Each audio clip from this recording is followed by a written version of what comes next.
രക്ഷിക്കും.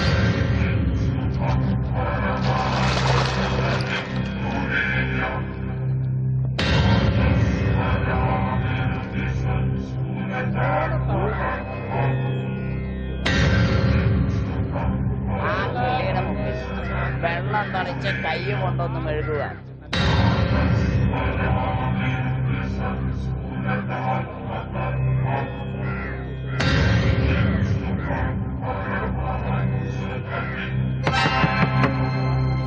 ഒരു കഷ്ണം ദർഭപ്പുല്ലെടുക്കുക. ദർഭ നനയ്ക്കുക. വെള്ളം കൂട്ടി മാറോട് ചേർത്ത് പിടിക്കുക. മരിച്ച ആളെ സങ്കല്പിക്കുക. സംവത്സരമുഖ ശ്രാദ്ധ പിണ്ണ വരിപീഠം ഓം തത്സൽ വച്ചോളൂ.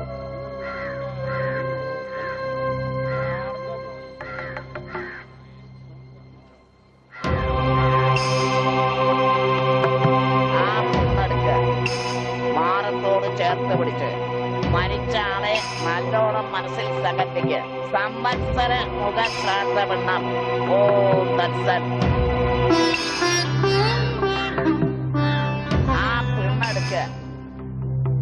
വെള്ളത്തിലേക്ക് ഇറങ്ങി മരിച്ച ആളെ നല്ലോണം വിചാരിച്ചോളൂ. എന്നിട്ട് പിണ്ണം ഒഴുക്കി കുളിച്ചു തോന്നിക്കോളൂ.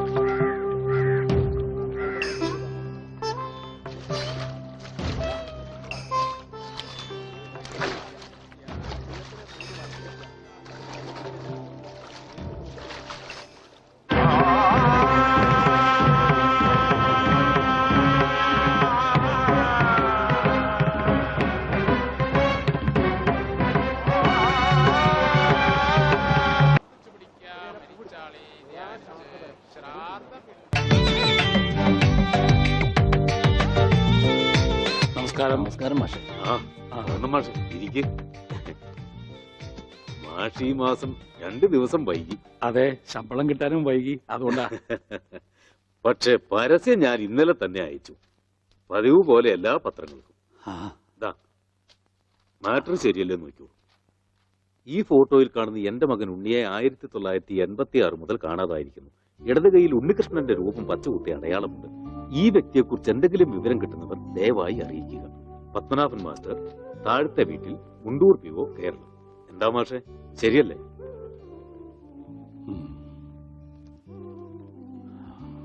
അല്ല മാഷെ, ഞാനൊന്ന് ചോദിച്ചോട്ടെ.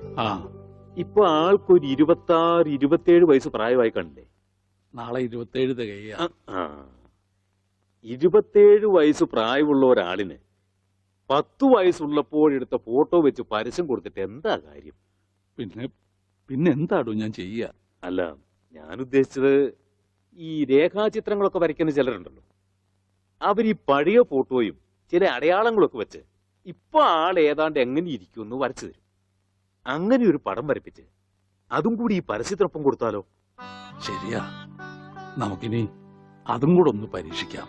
എങ്കിൽ ചിത്രകാരനെ ഞാൻ ഏർപ്പാടാക്കി തരാം. വളരെ സന്തോഷം. പിന്നെ മകനോടൊപ്പം മാഷിന്റെ ഒരു സ്നേഹിതനെയും കാണാതായിട്ട്. എന്തായാലും പേര്? പണിക്കര്, പൂരം പണിക്കര്. അയാളെ കുറിച്ച് എന്തെങ്കിലും വിവരം കിട്ടിയോ? ഇല്ല. എന്റെ മകനെയും കൊണ്ട് പൂരം കാണാൻ പോയതാ പണിക്കര്. പിന്നെ അറിയുന്നത് അവിടെ ആന ഇടഞ്ഞു എന്നോ ആകെ ബഹളമായി എന്നൊക്കെയാ. എന്തായാലും ഉണ്ണിയെ കാണാനില്ല എന്ന് പറഞ്ഞൊരു കമ്പി അടിച്ചു അയാള്. പിന്നെ കുറച്ചു ദിവസം കഴിഞ്ഞപ്പോ ഒരു കത്തും കിട്ടി. ഉണ്ണിയെ കണ്ടുപിടിച്ചിട്ട് അയാൾ നാട്ടിലേക്ക് ഉള്ളൂന്നും പറഞ്ഞു. അത്ര തന്നെ. പിന്നെ അതിനുശേഷം അയാളെ കുറിച്ച് ഒരു വിവരവും ഇല്ല.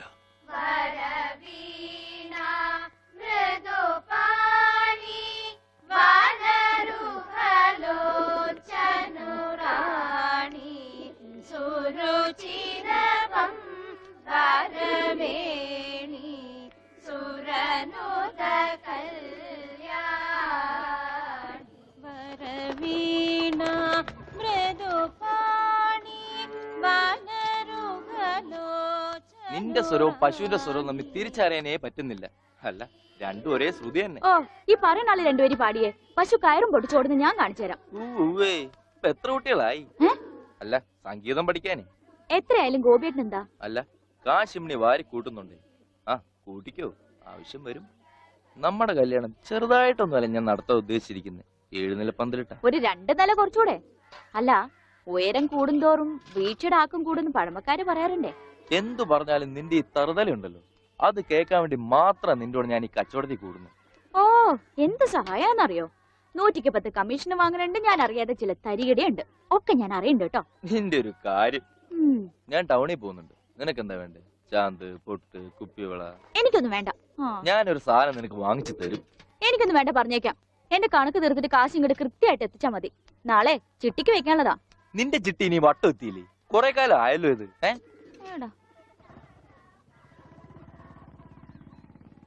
ആ, ഗോപിക്കുട്ടൻ പോയോ മോളെ? അതിനി വൈകുന്നേരം നോക്കിയാ മതി. ബ്ലേഡ് പിരിക്കാനുള്ള ധൃതിയാ അതിന്. പത്രം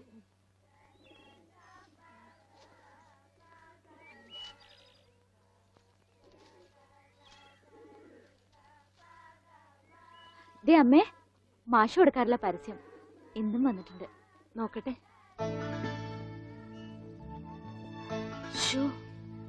വർഷം എത്രയായി, എന്നിട്ട് ഒരു മാറ്റവും ഇല്ല. അതെങ്ങനെയാ അമ്മേ? ഇത് ഉണ്ണിയേട്ടന്റെ പഴയ ഫോട്ടോ അല്ലേ, അതിനെങ്ങനെയാ മാറ്റം വരിക? ഈ അമ്മയുടെ ഒരു കാര്യം. ഒന്ന് പോടി. ഞാൻ പറഞ്ഞത് മാഷിന്റെ കാര്യം. ഇപ്പോഴിത് മുടക്കാറില്ലെന്ന്, അല്ലാതെ പടത്തിന്റെ കാര്യമല്ല. എന്നാ കേട്ടോ, പടത്തിന് മാറ്റം വരും. പത്മനാഭൻ ഒരു പടം വരക്കാരനെ എങ്ങാണ്ട് ദൂരെന്ന് കൊണ്ടുവന്നിരിക്കുന്നു. ഉണ്ണി ഇപ്പൊ എങ്ങനെ ഇരിക്കണോന്ന് അയാൾ വരയ്ക്കൂത്രേ. പിന്നെ ഇടത്തെ ചെവി ഒരിത്തിരി ചെറുതാട്ടോ. അതെ അതെ അതെ. പിന്നെ മൂക്ക് എങ്ങനെയാന്ന് അറിയണമെങ്കിൽ ഈ മൂക്കിലോട്ട് നോക്കിയാൽ ഓ മതി. പിന്നെ കണ്ണും പിരിയും മാഷെപ്പോലെ തന്നെയാ. അതെ. പിന്നെ എന്തെങ്കിലും കള്ളത്തരം കാട്ടിയിട്ടുണ്ടെങ്കിൽ ഈ മാഷയുടെ കൂട്ടൊരു കള്ള നോട്ടവും ഉണ്ട്. നല്ല നെറ്റിയുണ്ടായിരുന്നു. ഈ മുടി ഇങ്ങനെ നെറ്റിയിലേക്ക് വീണ് കിടക്കുന്ന കാണാൻ നല്ല രസമുണ്ടായിരുന്നു. പിന്നെ ആ മുതുകിലൊരു മറുകുണ്ടായിരുന്നു. മുതുകിലെ മറുക എങ്ങനെയാ മോളെ പടത്തി വരയ്ക്കുന്നേ? അതിനെന്താ, ഒരു കറുത്ത കുത്തിട്ടാ പോരെ? ഇവിടെ റെസ്റ്റ്, ഞാനിപ്പോ വരാം. അല്ല, എന്താ ഇത്? മാഷിനെ പഠിപ്പിക്കാൻ വേറൊരു മാഷോ? ആരാ മാഷ പുതിയ മാഷ്? ഉണ്ണിയുടെ പടം വരയ്ക്കാമെന്ന ആളാ. ഞാൻ ഇന്നലെ പറഞ്ഞില്ലേ? ഓ, ആളാണ് ആർട്ടിസ്റ്റ്. അവന്റെ മോശമായ വല്ല ഓർമ്മയുണ്ടെന്ന് പറഞ്ഞു കൊടുക്ക്, പഴയ കൂട്ടുകാരനല്ലേ. ആർട്ടിസ്റ്റേ, ഒരു കാര്യം ഞാൻ പറയാം. അവന്റെ മുഖം ചേച്ചിയെ പോലെയോ മാഷിനെ പോലെയോ അല്ലായിരുന്നു, നല്ല ഭംഗിയായിരുന്നു.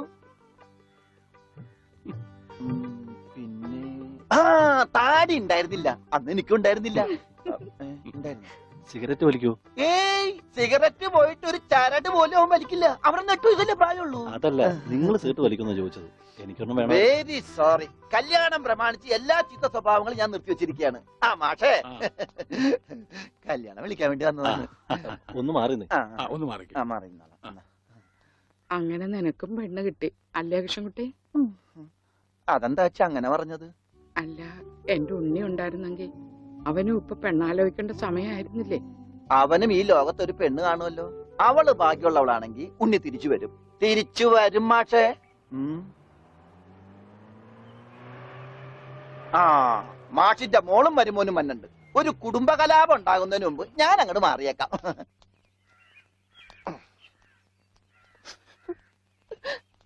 എന്റെ കല്യാണമാണ്, കുടുംബസമേതം വരണം. ഞാനൊരു കല്യാണം കഴിച്ചതിന്റെ പ്രശ്നം ഇതുവരെ തീർന്നിട്ടില്ല. അപ്പോഴാണ് അവന്റെ കല്യാണം. സ്ത്രീധനത്തുക ബാക്കി തരാനുള്ളത് തന്നിട്ടില്ല. എന്നാ പിന്നെ മാസാമാസം അതിന് ഇൻട്രസ്റ്റ് തരാന്ന് പറഞ്ഞിട്ട് അതും തന്നിട്ടില്ല. സ്ത്രീധനം തരാനോ ഇൻട്രസ്റ്റ് ഇല്ല. അതിന്റെ ഇൻട്രസ്റ്റ് തരാനുള്ള ഇൻട്രസ്റ്റ് നിങ്ങൾക്ക് ഇല്ലെങ്കിൽ പിന്നെ അവളുടെ കൂടെ ജീവിക്കാൻ എനിക്ക് എന്താ ഇൻട്രസ്റ്റ്? ഓമനക്കുട്ടാ, തൽക്കാലം നീ അകത്തേക്ക് ചെല്ലേ. ഞാൻ അകത്തേക്ക് ചെല്ലാൻ നല്ല കാര്യമായി. എനിക്ക് അവകാശമില്ലാത്ത വീട്ടിൽ ഞാൻ കാല് കുത്തില്ല. എന്തേ പോവേണ? തീർന്നിട്ടില്ല. പറപ്പിച്ചേ ഡോണ്ടു ഡോണ്ടു.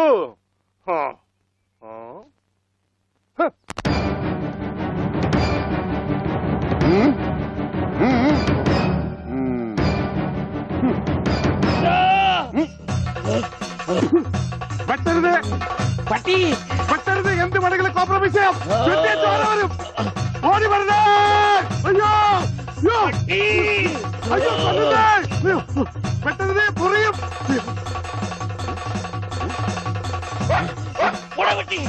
പട്ടിയായിരുന്നു. അയ്യേ, വെറുതെ പേടിച്ച്. പട്ടി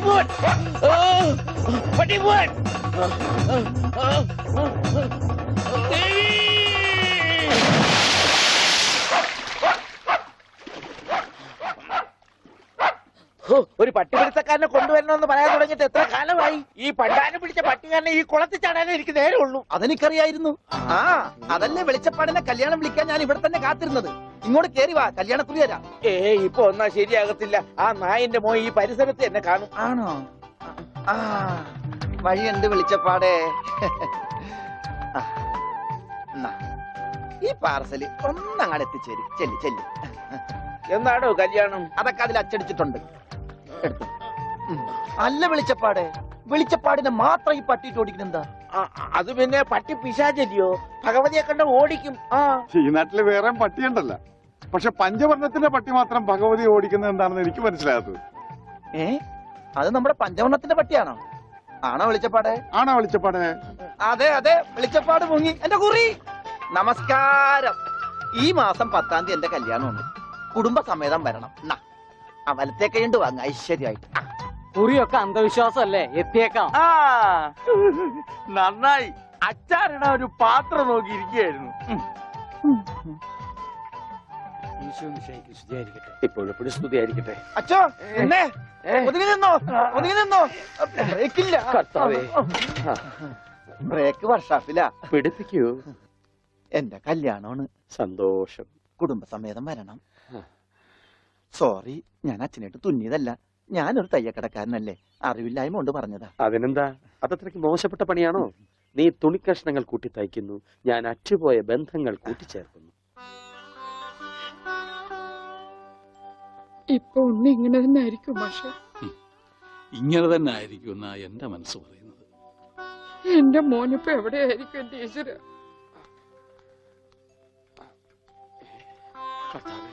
ഈ വീട്ടിൽ എന്ത് പറ്റി? മാഷേ, എന്നതാ ഒരാൾക്കൂട്ടം? എന്താ അച്ഛോ സൈക്കിളും ചുമന്നുണ്ട്? സാധാരണ സൈക്കിളാണല്ലോ അച്ഛനെ ചുമക്കാറുള്ളത്. കർത്താവായ ഈശോ, ഇതിലും ഭാരമുള്ള ഒരു മരക്കുരിശ് ചുമന്നെങ്കിൽ ഒരു സാധാരണ വികാരി ഇരുമ്പ് സൈക്കിളെങ്കിലും ചുമക്കണ്ടായോ മാഷെ? അല്ല, ഈ വീലിനെന്ത് പറ്റി? ഓ, എന്നാ പറ്റാൻ, മുൻ ചക്രം അലോഷ്യസ് തല്ലി തകർത്തു, പിൻചക്രം ആ പത്രോസും. അതെന്താ കാര്യം? അതിനെ കുറിച്ചൊന്നും പറയണ്ട. ഒരു കുടുംബം നന്നാക്കാൻ പോയ എനിക്ക് സ്വന്തം സൈക്കിള് നന്നാക്കേണ്ട ഗതികേട് വന്നു. എന്നതാ ആൾക്കൂട്ടം? അച്ഛോ, ഞാൻ നമ്മുടെ ഉണ്ണിയുടെ പടം ഒന്ന് വരപ്പിക്കുക. സൈക്കിള് പോയി. അതല്ലേലും പോയി.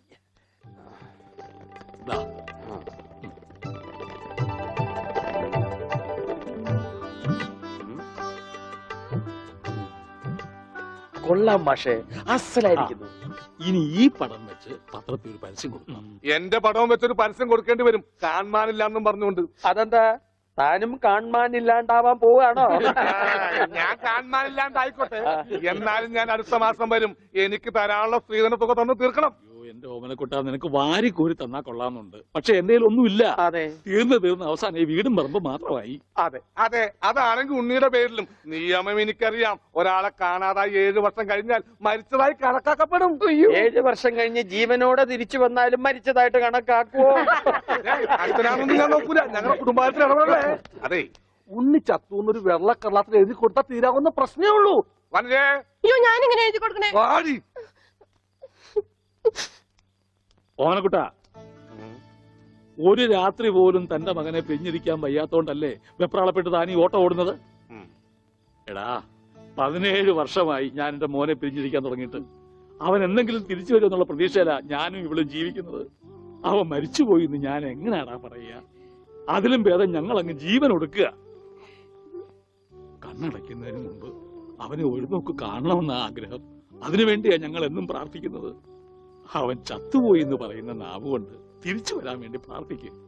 അതല്ല നിനക്ക് സ്വത്തുക്കളാണ് വലുതെങ്കിൽ വേണ്ട, എന്നിട്ട് തീരുമാനിക്കുക. അവനിനി എന്നാണാവോ വരുന്നത്? എന്നാലും കാശ് ചോദിച്ചു വന്ന എന്നെ കരയിപ്പിച്ചിട്ടത് ശരിയായില്ല. മാഷന്റെ സെന്റിമെന്റ്സ് കയറിയാ പിടിച്ച വളരെ.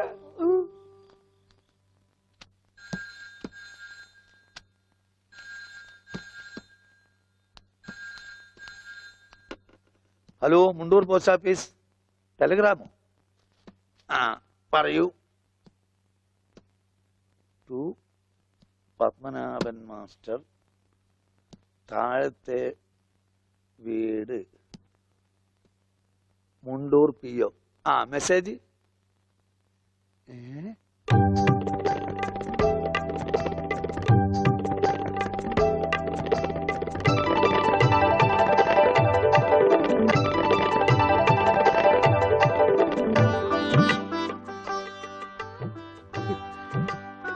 എന്റെ ഈശ്വര,